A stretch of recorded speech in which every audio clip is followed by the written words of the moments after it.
Back. ఒక్క exit ఎందుకింత ప్రకంపనలు సృష్టిస్తోంది? EU నుంచి బ్రిటన్ వైదొలిగిన విధానం ఎందుకు ఇన్ని దేశాల్లో ఇన్నేసే అంశాల్లో స్ఫూర్తి నింపుతోంది?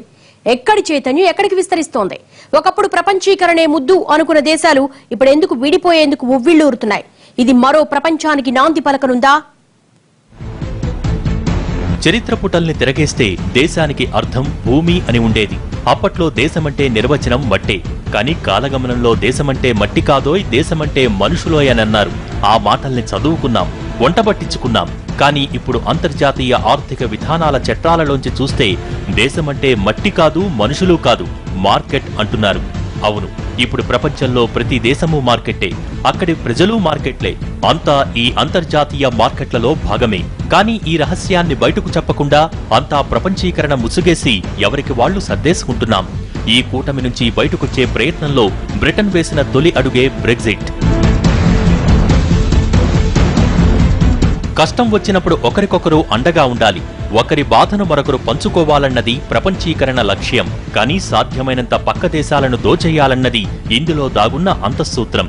ఇరు దేశాల మధ్య సాయాలకు ఇచ్చిపుచ్చుకోవటాలకు పరిమితులుంటాయి. ఆ పరిధులు దాటితే సాయం కూడా హేయమైపోతుంది, స్నేహం కూడా వైరమైపోతుంది. అప్పటి వరకు చెట్టపట్టాలేసుకుని తిరిగిన వాళ్లే ఒకరిపై ఒకరు కత్తులు దూసుకుంటారు. ఇప్పుడు బ్రిటన్లో కూడా జరిగింది ఇదే. మిగిలిన దేశాల్లో వేర్పాటువాదానికి బీజాలేస్తోంది, మరికొన్ని దేశాల్లో స్వతంత్ర అస్తిత్వ కాంక్షను పెంచుతోంది ఇదే. రెండో ప్రపంచ యుద్ధం తర్వాత ఒప్పందాల నీడలో పురుడు పోసుకున్న EU కూటమి నుంచి బ్రిటన్ వైదొలగటానికి కారణమిదే. ఐకమత్యమే మహాబలమని చదువుకున్న చరిత్రలో అస్తిత్వానికి గుర్తింపులేని ఐకమత్యం వృధా అని కూడా చదువుకోవాల్సి వస్తోంది. రెండో ప్రపంచ యుద్ధం తర్వాత ఆర్థికంగా నిలదొక్కునేందుకు ఏర్పాటైన EU కాలగమనంలో తన లక్ష్యాన్ని చెరిపేసుకుంది. క్రమేపీ కూటమిలో పేద దేశాల వనరులు పెద్ద దేశాలు దోచుకోవటానికి దారితీసింది. మరోపక్క పెద్ద దేశాల అవకాశాల్ని అన్ని దేశాలు పంచుకోవటానికి దారితీసింది. ఇదే బ్రిటన్ వాసుల్లో అస్తిత్వ నినాదానికి కారణమయ్యాయి. కష్టం మాది, డబ్బు మాది, జీవనం మాది. అయినా దానికి కూడా 27 దేశాల ప్రజలతో పోటీ పడాలా అన్న భావన వారిలో బ్రెగ్జిట్ కి అనుకూలంగా అడుగులు వేయించింది. ప్రపంచీకరణకు ఇది వ్యతిరేకం. ఇప్పుడు బెర్ట్రాండ్ రస్సెల్ లాంటి వాళ్ళు ఎప్పుడో కలగన్నారు 20వ శతాబ్దపు ప్రథమ భాగంలో. ఏమిటి, ముందు అంతా మానవాళి అంతా ఒకటే సమాజం, ఒకటే దేశంగా ఉండాలి. బ్రిటన్ లేదు, ఇండియా లేదు, చైనా లేదు, అందరం ఒకటే.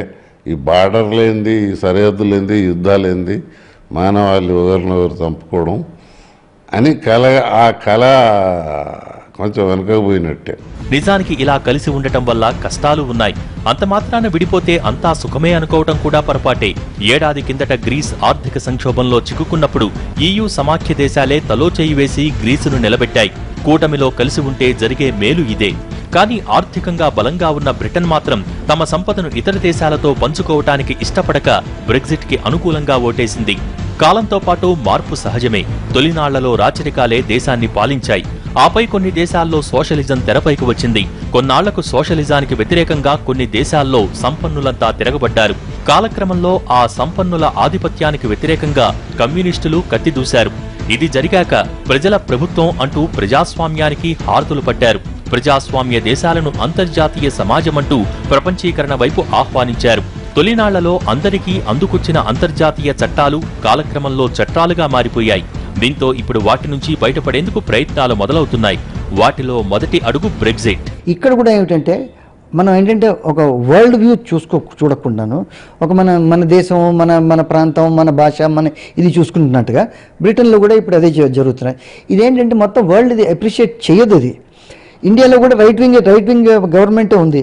బట్ ప్రపంచం అంతా రైట్ వింగ్ పక్క పోతున్నది. దీని భవిష్యత్తు ఎలాగుంటుందంటే బ్రిటన్కి షార్ట్ టర్మ్లో డెఫినెట్గా ఇది ఎకనామిక్గా చాలా ఎఫెక్ట్ అవుతుంది. ఎలాగంటారు, ఇప్పుడు చూడండి పౌండ్ ఎంత పడిపోయిందో. పౌండ్ కనీసం ఒక 10 రూపాయలు పడిపోయింది ఈ 2-3 రోజుల్లో నేను. సో పౌండ్ పడిపోతే మీకు అసలు అక్కడ మీకు ట్రేడింగ్లో మీకు ఇంబ్యాలెన్స్ వచ్చేస్తుంది. సో బ్రిటన్కి వెంటనే ఇంకా ఏమిటంటే ప్రతిదానికి వెనకాతలో ఒక దన్ను ఉండేది. ఏది యూరోపియన్ యూనియన్ దన్ను. ఇప్పుడు యూరోపియన్ దన్ను లేకపోతే ఇప్పుడు బ్రిటిష్ ఏంటంటే బ్రిటిష్ ఎప్పుడు ఒక ద్వీపమే. ఇప్పుడు ఫుల్ ఫ్లెజ్డ్గా ఒక ద్వీపం అయిపోయింది, ఒక ఐసోలేట్ అయిపోయింది యూరోపియన్ యూనియన్లోని. ప్రపంచీకరణలో మార్కెట్ల ఆధిపత్యానికి లోనై బిక్కుబిక్కుమంటున్న దేశాలన్నీ ఇప్పుడు గళమెత్తి తమ అస్తిత్వాన్ని చాటుకోవాలని చూస్తున్నాయి. నిన్న మొన్నటి వరకు అస్తిత్వం కోసం యుద్ధాలు, పోరాటాలు, విప్లవాలతో ముందుకొచ్చిన వాళ్లంతా ఇప్పుడు ప్రజాస్వామ్యబద్ధంగా ఉన్న రెఫరెండం బాటలో గెలవాలని ప్రయత్నాలు చేస్తున్నారు. ఇటీవలి కాలంలో వచ్చిన జాస్మిన్ రెవల్యూషన్, అరబ్ స్ప్రింగ్ వంటివి కాలగమనంలో మారి ప్రజాస్వామ్యబద్ధంగా రెఫరెండంల ప్రక్రియ భవిష్యత్తును నిర్దేశించినా ఆశ్చర్యపోనక్కర్లేదు. మొత్తంగా బ్రిటన్ ప్రారంభించిన రెఫరెండం ప్రక్రియ ప్రపంచ గతినే మార్చేసినా ఆశ్చర్యపోనక్కర్లేదు.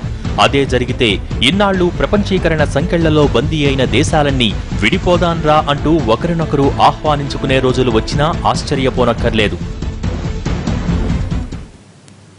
ఇది వాళ్ళ స్టోరీ బోర్డ్. మరో అంశంతో మళ్ళీ కలుద్దాం. నమస్తే.